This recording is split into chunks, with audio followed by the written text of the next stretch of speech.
وہ میرٹھ کے مشہور باوقار خانوادہ قضات کے چشم و چراغ تھے۔ ان کا خاندان محمد تغلق کے عہد سے میرٹھ میں قضاء کے اہم منصب پر فائز اور علم و عمل میں ممتاز رہا ہے۔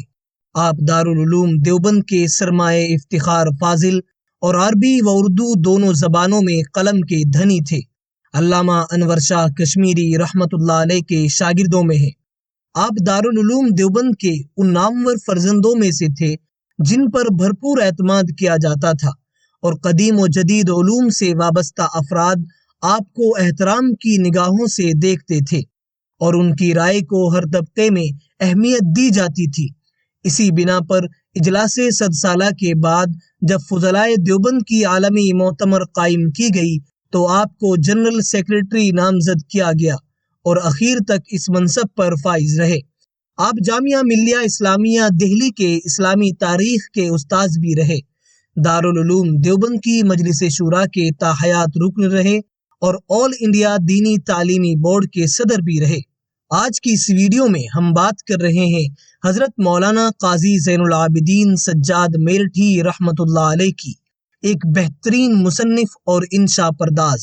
تو اس ویڈیو کو لائک کیجئے، شیئر کیجئے اور MJZ بایوگرافی کو سبسکرائب کرنے کے بعد ہمارے ساتھ چلیے حضرت مولانا قاضی زین العابدین سجاد میرٹھی رحمۃ اللہ علیہ کی زندگی میں۔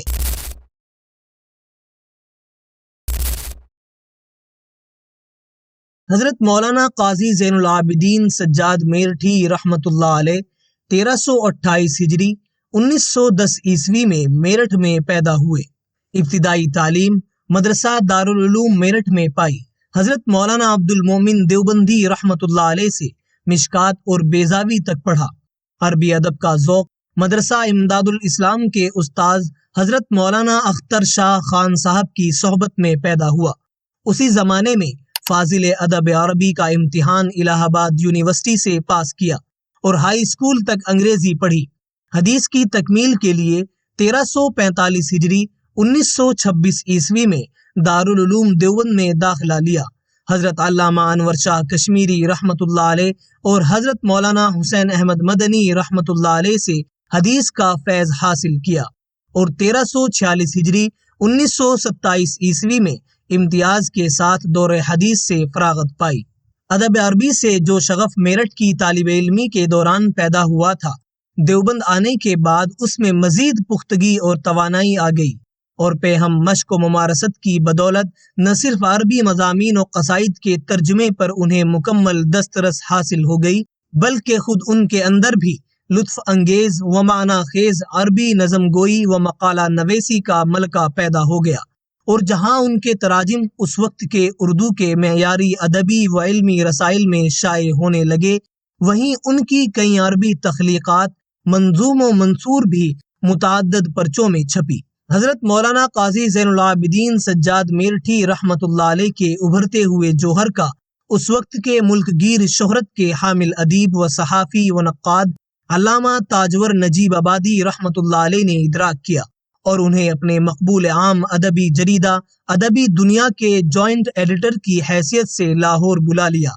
قاضی صاحب نے وہاں 2 سال کا عرصہ گزارا اور اس دوران ادبی دنیا کے لیے ترجمہ نگاری و مقالہ نویسی کے ساتھ دیگر رسائل و اخبار میں بھی لکھا، اور مشاہیر ادب و صحافت علامہ اقبال رحمۃ اللہ علیہ، مولانا غلام رسول مہر رحمۃ اللہ علیہ، حفیظ جالندھری رحمۃ اللہ علیہ اور آغا شورش کاشمیری رحمۃ اللہ علیہ کی صحبتوں سے بھی مستفید ہوئے۔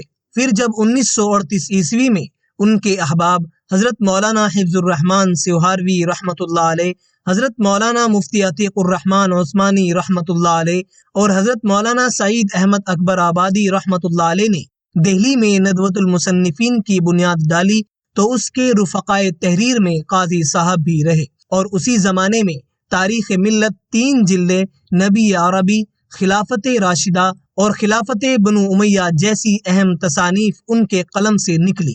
ان کی یہ کتابیں اول دن سے لے کر آج تک دارالعلوم اور اس کے نصاب و نظام تعلیم سے مربوط سینکڑوں مدارس میں داخل نصاب ہے۔ انہوں نے 1957 عیسوی میں میرٹھ سے ایک علمی ادبی و اصلاحی رسالہ الحرم بھی نکالا۔ جو کل 7 سال تک جاری رہنے کے بعد بند ہو گیا، اس رسالے کو بڑی مقبولیت حاصل تھی اور ہر طبقہ اہل علم و دانش میں اسے ذوق و شوق سے پڑھا جاتا تھا۔ حضرت مولانا قاضی زین العابدین سجاد میرٹھی رحمۃ اللہ علیہ کو زمانۂ طالب علمی میں ادب عربی سے جو لگاؤ پیدا ہوا اور انہیں اپنی صلاحیتوں کے اظہار کے لیے جو لگاتار میدان کار ملتے رہے، اس کی وجہ سے ان کے ادبی ذوق میں مزید والہانہ پن، قوت فہم میں گہرائی، الفاظ کی تہ تک پہنچنے کی بے پناہ قدرت اور ان کے طرق و مقامات استعمال کے عرفان کی بھرپور استعداد پیدا ہو گئی، اور اس کے ساتھ ساتھ ان کی اردو میں بھی جو ان کی آبائی زبان تھی بلا کی شوخی ورنگینی اور جاذبیت و رانائی کے اوصاف پیدا ہو گئے۔ یہی وجہ ہے کہ ان کی تاریخ ملت کتاب خالص تاریخی ہونے کے باوصف ایک خاص قسم کی حلاوت ادبی اور قوت جذب سے مالا مال ہے، اور قاری کی افزائش معلومات کا مستند وسیلہ ہونے کے ساتھ اسے خوش انداز تحریر اور لطافت و تربناکی سے معمور الفاظ و استعارات کا بھی بہترین خزینہ عطا کرتی ہے۔ حضرت مولانا قاضی زین العابدین سجاد میرٹھی رحمۃ اللہ علیہ کی ایک اور ممتاز خصوصیت یہ تھی کہ وہ علم کی وسعت اور قلم کی طاقت کے ساتھ فکری توازن اور دل کی کشاد بھی رکھتے تھے، اور قدرت کی فیاضی سے انہیں عقدہ کشا ناخن تدبیر بھی عطا ہوا تھا۔ چنانچہ انہوں نے اپنی علمی زندگی میں مختلف علمی، ادبی و صحافتی معرکوں کو بتمام کامیابی سر کرنے کے ساتھ دیوبند، ندوہ، علی گڑھ مسلم یونیورسٹی اور جامعہ ملیہ اسلامیہ یونیورسٹی ہر ایک کو اپنا قائل معقول کیے رکھا، اور مسلسل 5 سال جامعہ ملیہ اسلامیہ میں تاریخ و تفسیر کی پروفیسری کرنے کے ساتھ 1962 عیسوی سے تاحیات دارالعلوم دیوبند کی مجلس شورا کے موقر رکن رہے، ندوۃ العلماء کی مجلس منتظمہ کی بھی عضویت حاصل رہی، اور علی گڑھ مسلم یونیورسٹی کی دینیات فیکلٹی کے بھی باوقار ممبر رہے، اور ان علمی اداروں کے علاوہ پوری چابک دستی کے ساتھ متعدد ملی و سماجی تنظیموں کی بھی زلفیں سنوارتے رہے۔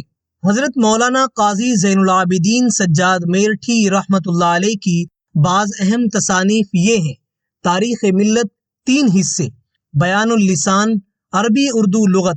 اس کتاب میں مادے سے قطع نظر ہر لفظ کو اپنی اصل صورت میں لکھ کر مکمل صرفی و نحوی تشریح کی گئی ہے۔ قاموس القرآن، الفاظ قرآنی کی لغت۔ اس میں الفاظ قرآنی کی تحقیق لغوی کے علاوہ تمام اہم الفاظ پر جامع و مکمل نوٹ لکھے گئے ہیں۔ یہ بہت مقبول لغت ہے۔ قصص القرآن، انتخاب سیاہ ستہ، سیرت طیبہ، شہید کربلا، کلام عربی، خلافت راشدہ کا عہد زرعی وغیرہ۔ حضرت مولانا قاضی زین العابدین سجاد میرٹھی رحمۃ اللہ علیہ نے 15 رمضان 1411 ہجری 31 مارچ 1991 عیسوی کو میرٹھ میں وفات پائی۔ انا للہ و انا الیہ راجعون۔ آسماں تیری لحد پر شبنم افشانی کرے، سبزے نو رستہ اس گھر کی نگہبانی کرے۔ اللہ تعالی حضرت کی مغفرت فرمائے، آپ کے درجات بلند فرمائے، آپ کی حسنات کو قبول فرمائے، اور آپ کو جنت الفردوس میں اعلیٰ مقام عطا فرمائے۔ آپ کو یہ بایوگرافی کیسی لگی؟ کامنٹ کر کے ضرور بتائیں۔ ویڈیو کو لائک کریں، شیئر کریں، اور MJZ بایوگرافی کو سبسکرائب کر لیں۔ شکریہ۔